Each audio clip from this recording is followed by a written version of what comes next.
Alright, welcome to the Newtypes podcast. I'm your host, Young Kaiser, with my co-hosts, CBF and Lone Crit. And we finally got the internet fixed. Some proper Wi-Fi on the ship. You're welcome, cunts. Yes, thanks, CBF. CBF, I love you. Much love, kings. I want to have your children. I'm not prepared to discuss how procreation between a robot and a human works, and if that's possible. Oh, it works like Futurama. Best robot. You just take, like... Best robot. You just take some of the brain patterns of like, both of you and put that into, like, a synthetic child or something. CBF, you are the best robot. Thank you. I love you. I love you, boyo. I will have to discuss my findings with my girlfriend once I leave this ship. Wow, how could you just throw me under the bus like that? Kaiser, by your own admission, you're a Reploid, so you're exempt. Hey, wet motherfucker, okay? Reploids are advanced robots with human consciousness. So yeah, first off, I will have to report my findings to my girlfriend once I leave the ship. And second off, yeah, what he said, Reploids are robots, except they often have to fight other robots that are terrorizing humans. Yeah, okay, whatever. Roboto, shut the fuck up, oh. Robosis. Don't worry, arigato, Mr. Roboto. Loncrit is a dickhead, yay. Yeah. By the way, anybody ever wonder about if Harlock ever plans on hijacking us? Or if Harlock and Tyler get together for poker on the weekends? They probably have their own podcast. That first one, no. That second one, yes. You think Amuro or Bright joins them? Oh, definitely Bright. Yeah, probably not Amuro. Bright, maybe. I know. It could be fine, because Harlock has to put up with Daiba, so we can only assume he'd know how to put up with Amuro too. And besides, even if he decided he wanted to hijack this ship, I am assuming that this ship is blessed with Tyler's own luck. Be it Sly as the devil or the devil's own luck, it doesn't really matter because Harlock's the kind of man to give forewarning. Yes. True. Unlike Han Solo, he doesn't shoot first. Yeah, speaking of shooting first, did anybody see what the Pink Russian did to the Bebop outside? What happened to it? Yeah, holy shit. It's still firing at that thing. How'd they manage to... Oh, it finally hit them. They're going down. That's a shame. I hope none of the awesome Bebop guys like Spike and whatnot were in that ship. Unless it's the Netflix guys. Yeah. However that happened, I'm sure staying hydrated had something to do with it. Or maybe having lack of beef. I don't know. They always have insufficient funds. But yeah, hopefully it's the Netflix guys that got hit.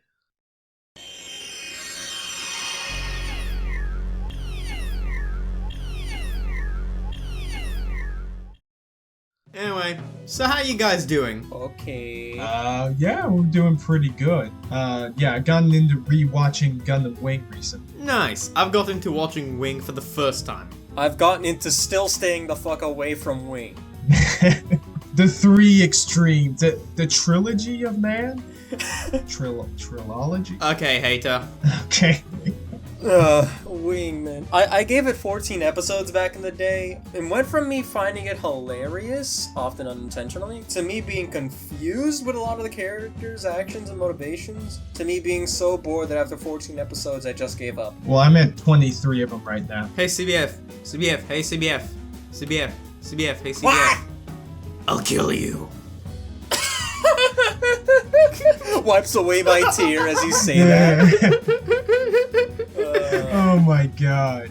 Okay, how are you doing, Bunkrit? I was unable to sleep for more than half an hour, and I was covered in sweat the entire time. Well, at least now we have a good excuse if the episode comes off late. Yep, but on the bright side, because I was in a particularly feel-good mood this morning, I ended up watching, or rather catching up to, Mairimashita Iruma-kun Season 2. Yeah, which has gotten even better since the first time we talked about it. I love it. The whole freaking bad boy Iruma arc was so funny. It went into so many directions I didn't expect it to. Yeah, after I watched one episode, I didn't particularly care for it. No, not one episode, 1 minute. I saw 1 minute, I saw Iruma being a bit of a dick to Sullivan, and I was like, nah, maybe not right now. And so I just left it for a couple of weeks. But then, I got back to it, I watched it just a bit past that, and it was absolutely hilarious. Iruma, even when he's a bad boy, continues to have a heart of gold.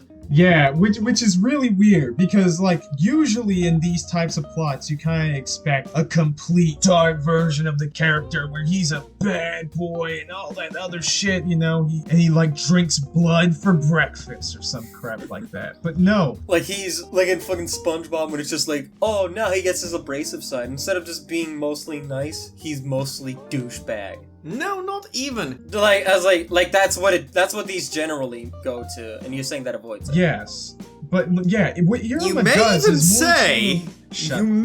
say it subverts expectations.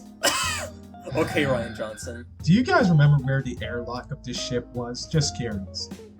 Okay, what Iruma does is that when Iruma basically gets casted a spell that turns him quote-unquote evil, he's less like actually douchebaggish or not even caring about people. Like he showcases his goodwill towards others. If anything, it just makes him much more suave and ambitious. It makes him a lot more suave and ambitious. It makes him the delinquent with a heart of gold. Yes. So I guess he's like more assertive, but not actually more aggressive. No, he's both. Oh, okay. I mean, well, yeah, he's both, but a bit more assertive than the aggressive aspect, really. Rather than aggressive, I think the better word is just rude. Somewhat. He's rude. Like, I just love that one scene where it was like he basically like told Claire to either lay on his lap or sit on his lap because his legs were cold. Oh yeah, he's just like, Clara, I'm cold, and then pats his thigh. Sit. And Claire's just all like, what is... I don't know what this is, but I don't know if I should fight it. Oh man. And just seeing everybody's reaction to it. One bit that really got me was when he gave his bag to Alice, and he's like, here you go, you can carry it for me. That's what he wanted to do, right? And then he's just so grateful, I'm like, okay.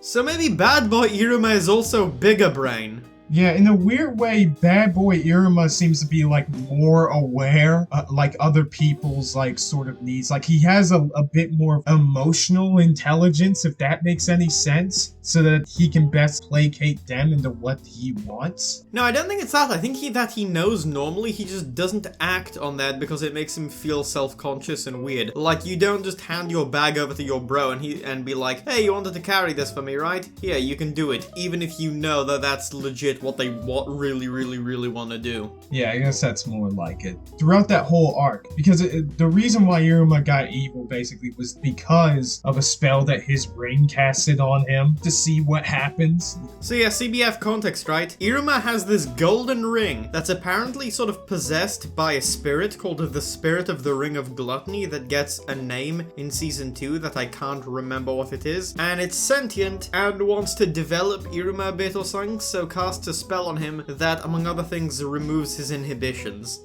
Oh, so that's the ring that you talked about in episode 6 or whatnot. Right, and like, the thing about Bad Boy Iruma is, and you might be wondering, well, how come the characters didn't notice that he was acting different? Well, they did, but in an interesting bit of world building that the show kind of has throughout, is that it's always noted that all the demons in the underworld basically have this thing called the evil cycle, where like they go through a period of time where their like thoughts and inhibitions kind of get trickled away for a bit, and because Iruma is disguising himself as a demon, well, they just think, oh, he's just going through his evil cycle phase and shit. You know, that's why he's acting like this. Look, basically people just go through an edgy emo teen phase every once in a while. Basically, yeah. Except for Caligo, which is basically all the time. Yes, exactly. I really like how this arc took the opportunity to show off more of the teachers, though. I think that's what I liked the most about this. We saw more of the teachers. I was the most pleased that we actually got to see more of the chick with the blue hair that has a crush on Caligo, as well as the gaming battler teacher. Oh yeah, CBF, because you don't know, in this universe, in the demon world, in the demon school, everything is like one-to-one analogous to something in the real world, and they just call it something different, but it's basically the same thing. So clubs are called battlers. Yes. And they're basically clubs, just a bit weirder. Yes. And there's like this one cool and interesting scene. Bad Boy Iruma wants, because he's part of like the misfit class since the beginning of season 1, And Bad Boy Iruma says, you know what? You know this super secret special awesome classroom that doesn't have like freaking broken windows and actually has fucking air conditioning on top of a bunch of other shit? Yeah, let's move our class to that one because we are actually awesome. Except it used to belong to the Demon King. Yeah, it used to belong to the Demon King, yes. So their teacher, Mr. Caligo, is all like, okay, you pissants aren't even worthy of sitting in that class. So what we're going to do is, okay, you have to get stamps from all the faculty, including the teachers. And so you go through a montage of each of the students doing that. And one of the funniest to me, actually, was like this owl guy who is basically the Mineta of the show, but actually much more funnier. Oh, that was hilarious. That was hilarious. And he talks to this one old guy who is all like, oh, the knowledge of this world. I have reached the pinnacle of these things. And then the dude just whispers in his ear something pervy that we don't really get to hear. And he's just all like, I have so much to learn. And he gives him his signature stamp. So we have true men of culture. One thing I really liked was when we get the other, I think, biologist teacher or something, and biology teacher, and then just the one guy who looks like a complete and total crackpot goes up to her and says something smart, and then we discover, holy shit, he's actually the smartest person in the class. Oh yeah, you mean either it was the lion head guy or the freaking white-haired guy with the sword. Keep forgetting which one that was. I think it was the lion guy. It was the lion guy, yeah. Or the guy with the sword who's called, I'm getting lots of Blazblue flashbacks. He's called Goemon, because of course he is. He and the guy who floats around on the cloud who's always sleepy with the mask. Apparently that guy just has the ability to distort the very ground. Yeah. Who knew? So basically what you're saying is Lupin and Jigen have to be here somewhere. Somewhere, yes. Somehow, somewhere. My favorite thing though was when when Iruma and the other guy, actually when they were preparing to steal like the diary or the notebook from Kalego, and then we got to see the other guy deliberately try and pick somebody's pocket. That was great. I'm really glad we got to see more of that guy because he's one of my favorite class members that we hardly see any of, but I just absolutely love his style. Generally speaking, it was a great arc just for showing off a little bit of the side cast because we got to see almost all of the students do their thing, and we got to see all of their teachers, and now I know who my favorite teachers are. Blue-head chick with a crush on Caligo, who took the bribe of getting his notebook so she can find out more about him. Slightly immoral, but whatever. I didn't think you like her that much. Yeah, cool design, nice attitude. I know, I thought that was funny, especially with the like post-credit snippet. And then the gaming battler guy, not gonna lie, just because he has a really sick design. CBF, this is a guy with a playful, sinister eye, with spiky blonde hair pointing downwards, and with a purple suit and tie, as well as a purple large fedora or trilby. Huh.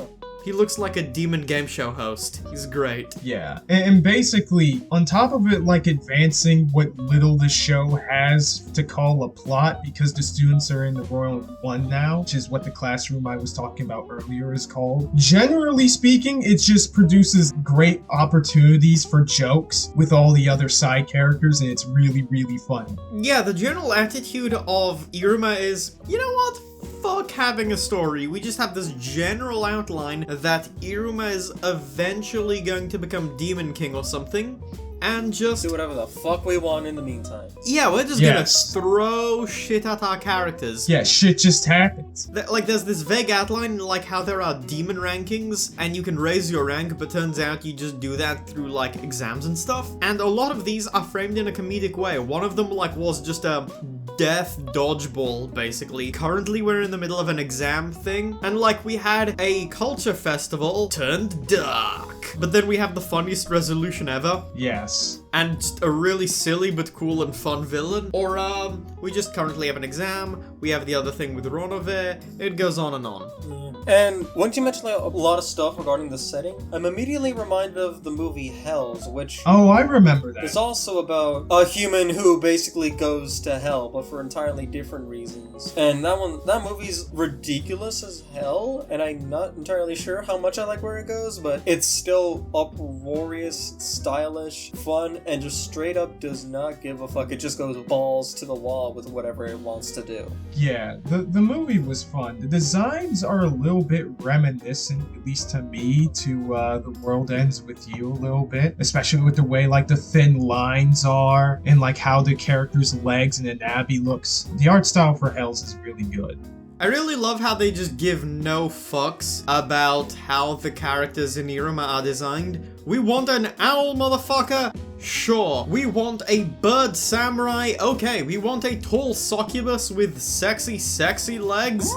Sure, why not? Yeah, we want a freaking guy who's like sleeping all the time on some weird cloud thing. Fuck it. Let's just have him in there. We want a guy with the proportions of a normal student, but then he just has a derpy lion head? Why not? Don't see any reason not to. Yeah, they're demons, it's whatever. So basically, because the show doesn't take itself seriously, it's able to get away with just saying fuck it to whatever. Yeah, it just kind of throws shit at the characters, and if it wants to make it serious, it does. If it doesn't, it doesn't. And even when it's serious, it's not too serious. Which gets me to one of my favorite bits. Kaiser, I'm gonna coin this term now. In episode 8, the show just pulls an Iruma. Explain the term you're coining. It pulls me. Well, it lets things go completely and totally the protagonist's way, either way too easily or with absolutely no setup or particularly reasonable justification. And it creates this opportunity where either you're fine with it, cause fuck you, it's Iruma and he's endearing and cute and you want to see him succeed and do well at stuff, or you get really pedantic and fussy about it, and it's like, oh yeah, this is a good show, or this is okay, except for this bit, when he just wins just cuz. So it's basically, ew, he wins just cuz. So it pulls a fairy tale. It pulls an Urza. No, not really. When it's just like, fuck you, it's this character, they get what they want because it's this character. No, because with Urza, it's because Urza's awesome, but here it's because it's cute and endearing. It's the same principle of, it's literally because it's this character. Now shut the fuck up and let it happen. Yeah, kinda. So what you're saying is that this is a show for filthy casuals? You're like, okay, CBF, I'm just gonna tell you what happens because it doesn't really matter like a lot. After all the stamps from all of the teachers are collected to get permission to move to the new classroom, Kalergo is like, yes, if you get stamps from all of the faculty. That's not just the teachers, it's the gardeners and librarians and cooks and literally everybody. And then the gardener comes in and is like, hey, you wanted this, right? Just when everybody seemed sad and it seemed like all hope was lost, the gardener comes in, hey, you wanted this, right?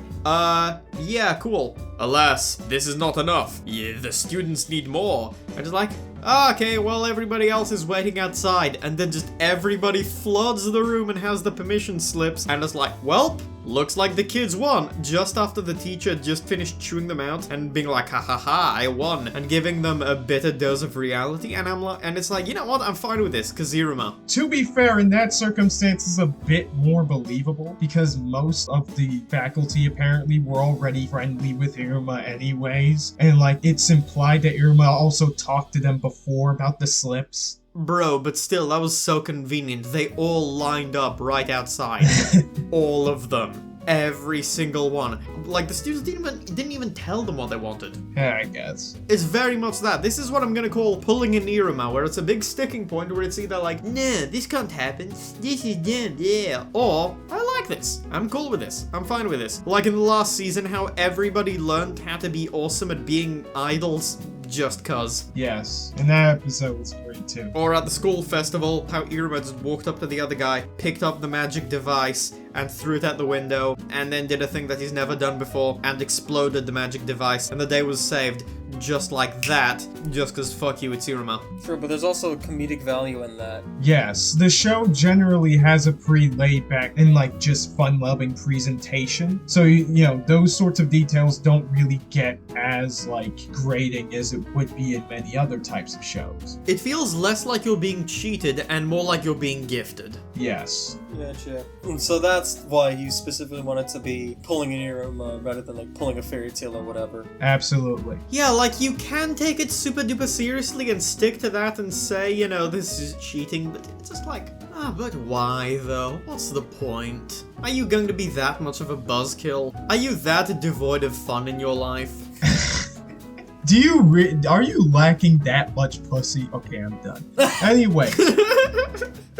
The thing with Fairy Tail, though, at least what I feel is a issue with that from what I remember about it, is by comparison, yes, a lot of the time it's comedic and it's understandable that way, but it has very long stretches, if you can remember, where it takes itself, or at least the character's emotional conflict, seriously. And a lot of those rely on previous information, how well those moments are done. So if the moments themselves aren't done very well, fuck having those moments mean anything. Whereas with Iruma, there is no pretense. Yeah, and those are the moments where Urza just pulls a wind out of her ass. Yeah, but with Iruma, there's literally no pretense. Like, absolutely none.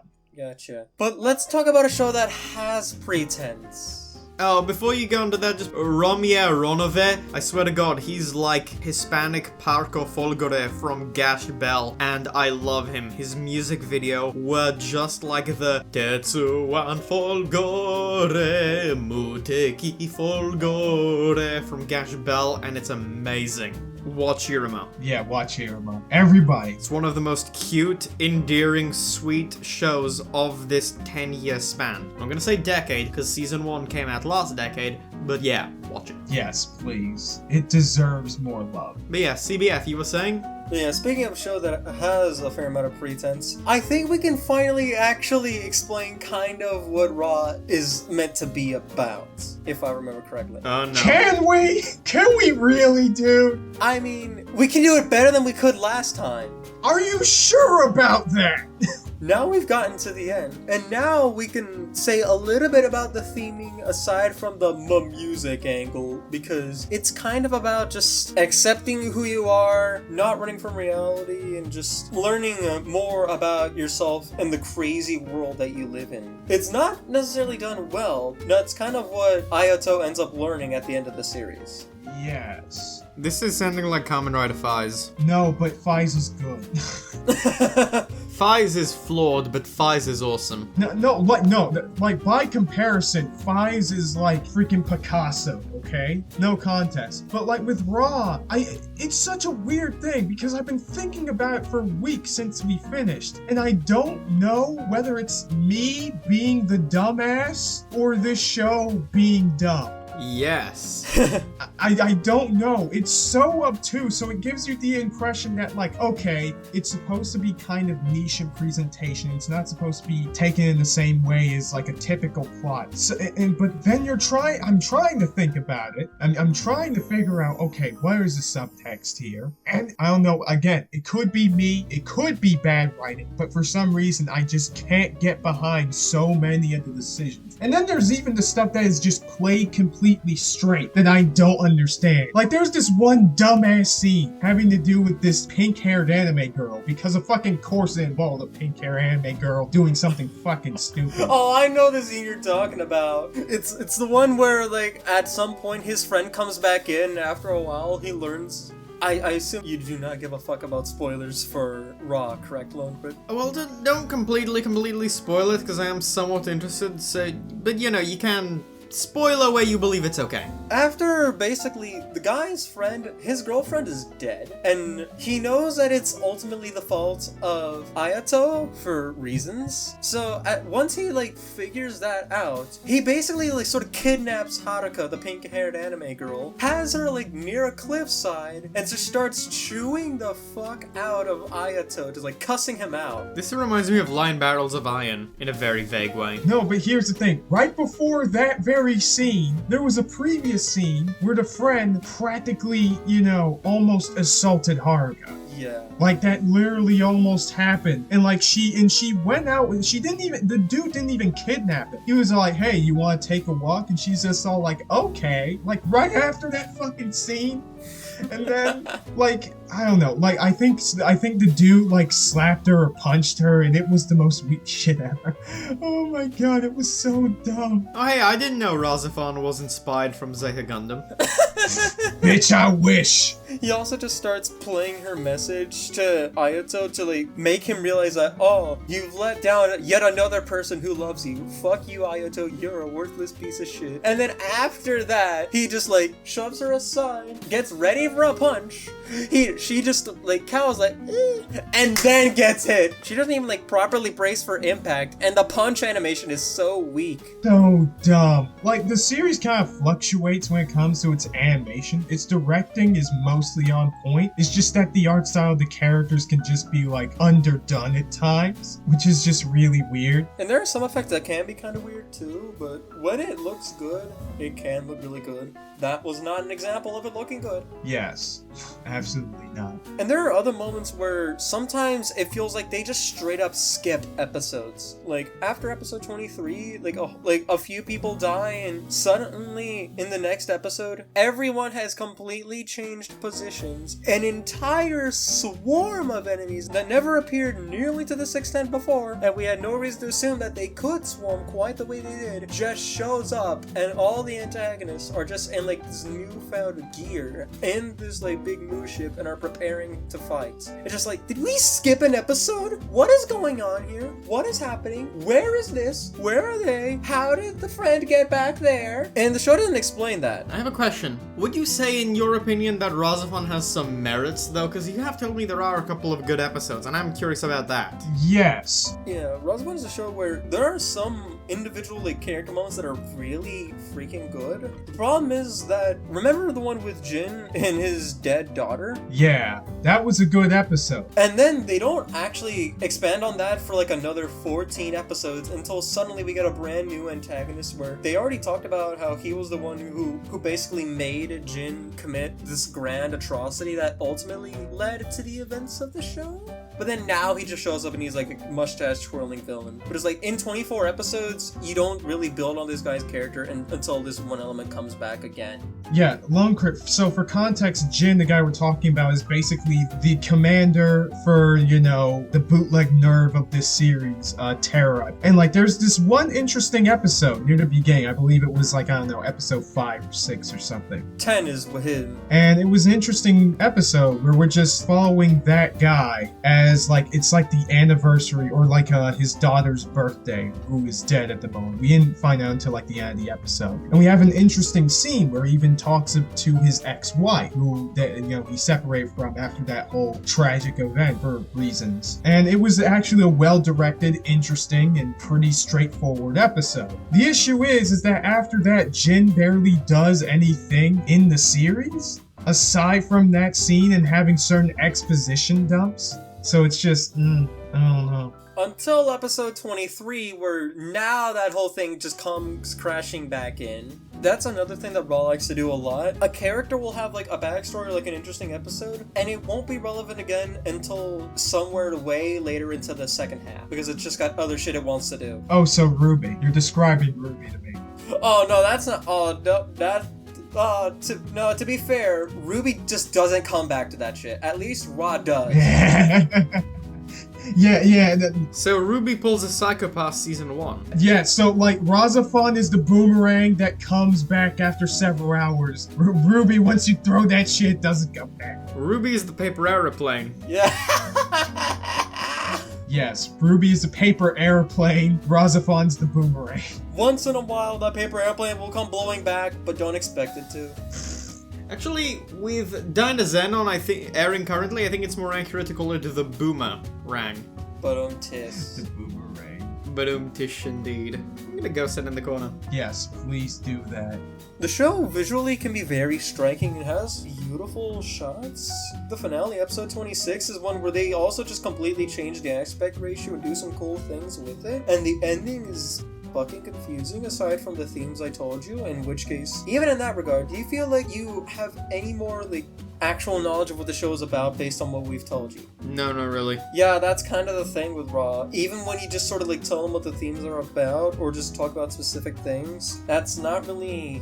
There's always a caveat. Yeah, there's always a caveat, and there's just so much shit going on. When you talk, all I can think is how cool it'd be to watch Gravion, or Gedana, or Gao Gaiga or something. Yeah, watch those shows instead, and especially Gao Gaiga. Ga ga ga ga ga ga Gao Gaiga. Ga ga ga ga ga ga Gao Gaiga. You've unleashed the Masaki Endo within him. Yes. But yeah, RahXephon isn't necessarily like a terrible show. It's just there's so many frustrating elements, and even some moments that I thought were like really heartwarming. Like, remember in episode 5 when the uncle or like whoever, the main man of the Shita residence, spends the entire episode carving, and we learn it's so that he could give it to Ayato to make him feel like part of a family, like he has a home. Yeah, like they kind of book open and book end with that. Yeah, that moment was really nice, but then after the end of the show, you realize that's not necessarily only because, oh, he's just that nice a guy. It's because he's already familiar with Ayato. The problem is, Ayato's memory was wiped.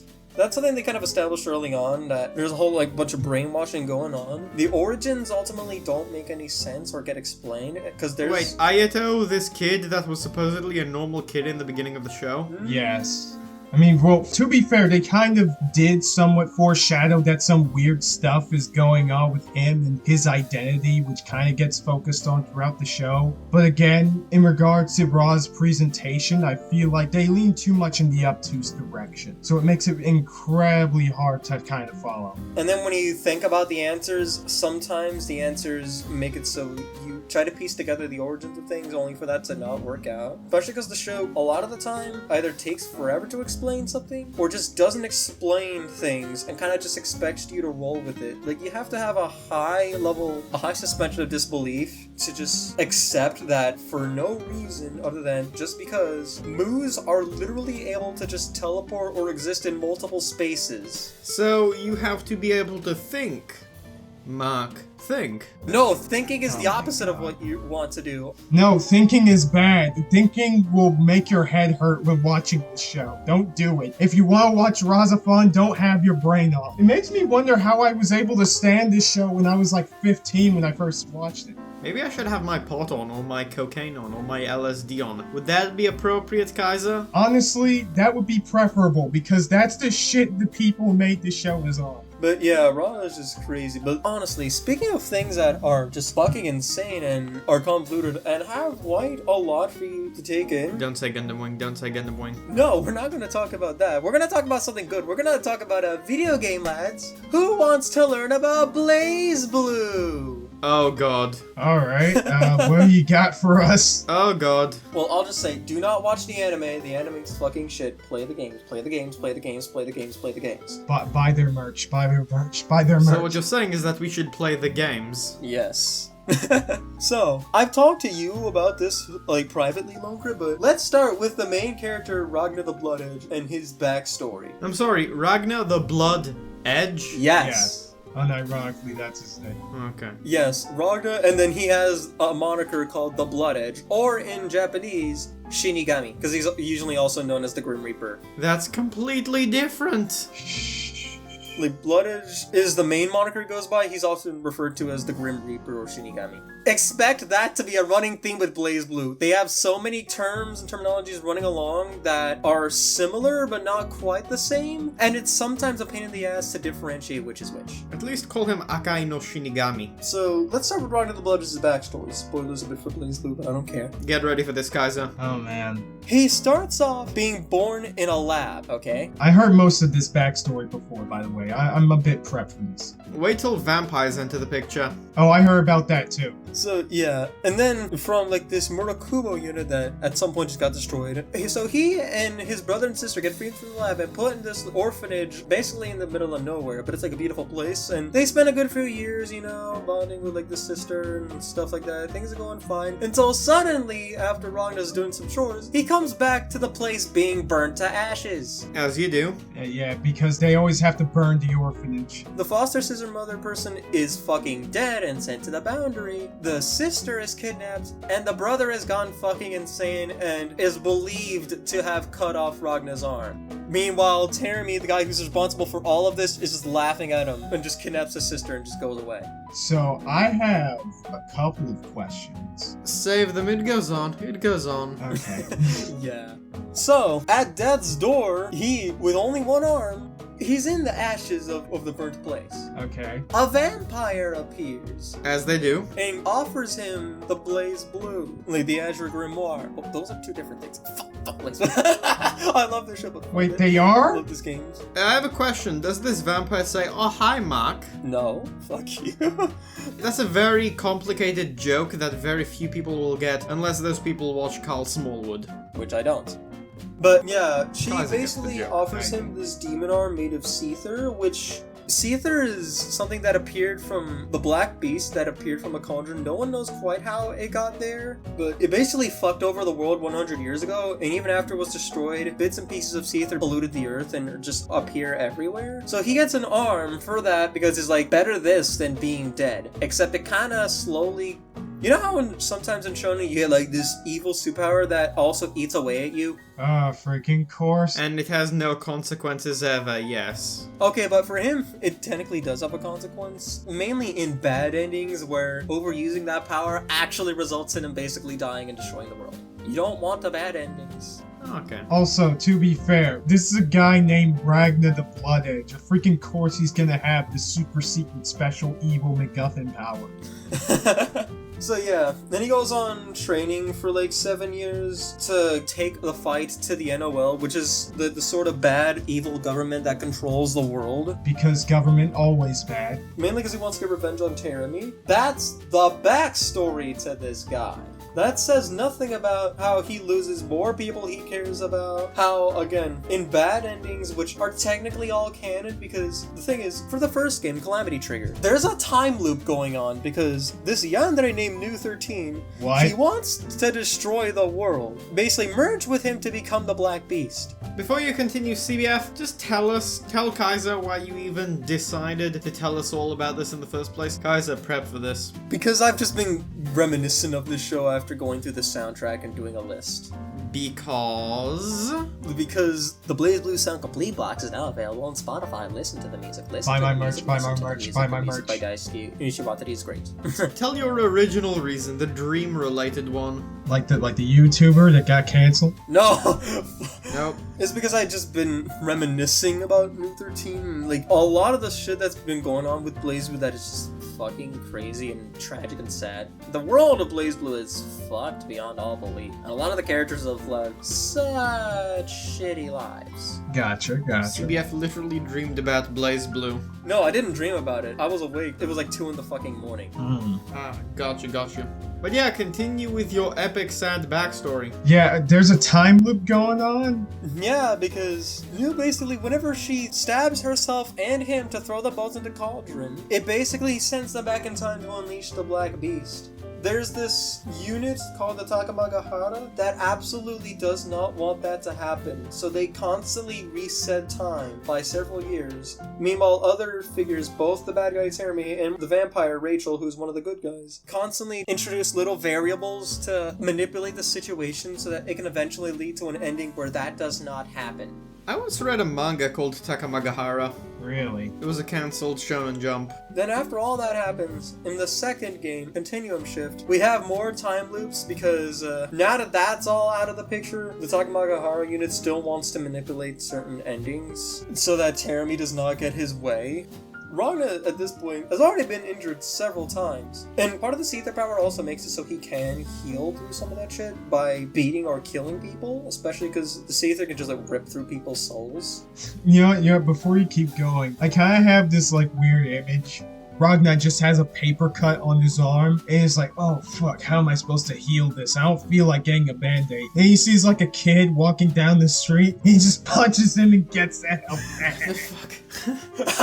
Lone Crit, this is your kind of To help. be fair, there are some kids that he probably would at least consider doing that too, because some kids in this show are fucking assholes. And to be fair, he is a wanted criminal with a $90 million platinum bounty. He's literally bashed the Stampede levels from Trigun in terms of just having that crazy ass bounty. And he also has a red coat. I didn't know you've seen Trigun. Oh, everybody's. I haven't, I just know of it. Oh, you need to watch it. You should watch Trigun. Yeah. Watch Trigun. Trigun's good. Trigun is great. I know Zeph isn't super keen on it, but Trigun is so much fun, and Johnny Young Bosch as Vash the Stampede is so charming. Really? Zeph isn't into the show? No. Oh, that's unfortunate. Alright, but moving on. Guts is not Guts. I mean, Ragna's life God. is so bad that it is comparable to Guts in some ways. Into just big anime strong guy with huge ass anime sword with a spectacularly shitty life. He's also the kind of guy who will fight fate constantly, especially because no one actually wants to give him concrete answers like in the second game. Everyone's just like, no, you can't beat Terami. No, you can't beat Terami. Don't even try to fight him. And no one will say that it's because he literally created the Blazblue and has a better one than Ragna has. Because of course he does. I don't think Ragna would give a fuck. He would still probably try to beat the shit out of Terami because he hates that guy. Because of course he would. So he gets his ass kicked quite badly before someone else dies, and it turns out that new soul was transplanted into them. And it gives him a power-up. And he just beats the shit out of Terami, except he kinda at some point finds out that this guy can't exactly die, at least not in the conventional sense. Killing him won't exactly kill him. There are lots of people like that because of life links and whatever. So he's just like, you know what, fuck it. Beating the shit out of you like this is unsatisfying. I have another mission I have to take care of because another person was just like brainwashed and turned to an evil crazy Murukuma unit, and he loses his arm, the demon arm. They eventually rebuild it, but this man's life is so shit. Even after doing all of that, remember when I said the sister was kidnapped? Yeah. She is now the vessel for the goddess of death. As you are. What? I'm not even gonna ask how the fuck that happens. That's like an endgame reveal, like literally after he finally beats Terami, after doing that, and after saving the world from being like a crazy Kuruma unit, and losing his arm in the process, even though they eventually rebuilt it, that reveal just comes slapping him in the face, and that's how the second game ends. There are still 2 more games. Sadly, the last one does not have the amazing English dub. I've heard so many crazy shit about Blazblue over the years, every so often. Like, I think there's this one dude who's like this freaking kung fu ninja man with a giant nail strapped on. Like, what's his deal? Oh yeah, that's Bang. That Bang's a Chad too. Wait, I thought there were. I thought like there would probably be more games for Blazblue than that. No, there are 4 mainline games. There's Calamity Trigger, which I talked about at first. Then Continuum Shift, which is the second one. Then there's Chrono Phantasma, and then there's finally Centralfiction, which is also known as the one without the English dub. Which, think about that. Think about the fact that there is an entry out there that's infamous for not having a dub. Yeah, it's like the last game, really, like of the mainline series. Like, that is like Yu-Gi-Oh! GX Season 4 level. No, that's like literally the second half of most of the Yu-Gi-Ohs, except for maybe Arc 5, the first one, and maybe Vrains if they've gotten that far. I don't know if they did yet. But yeah, just play the Blazblue games, listen to the music, enjoy it dubbed or subbed, because either version, especially the dub, is fucking awesome. We got Patrick Seitz, Cristina Valenzuela, a whole bunch of awesome people. Yeah, boy. Enjoy Ragna's character arc as he goes from a man of pure hatred, sardonicness, and suffering to a more principled man of still suffering. Also get good at fighting games. Yes, it has an eclectic cast. A lot of them are great. BlazBlue's convoluted, but I fucking love it. I just wanted to talk about that because I've been in a BlazBlue mood. Fair enough. Yeah. But anyways, I guess with all that said, I think we can just end the episode off here. So this has been a Newtype podcast, and we'll be seeing you next week. Bye-bye. Also, where did the Pink Russian go? Oh my god, is the Pink Russian going into a black hole? Oh, fuck. Well, that's... Giggity giggity, giggity goo. See you next time, lads. That's how classy we gotten, people. That's how classy this was.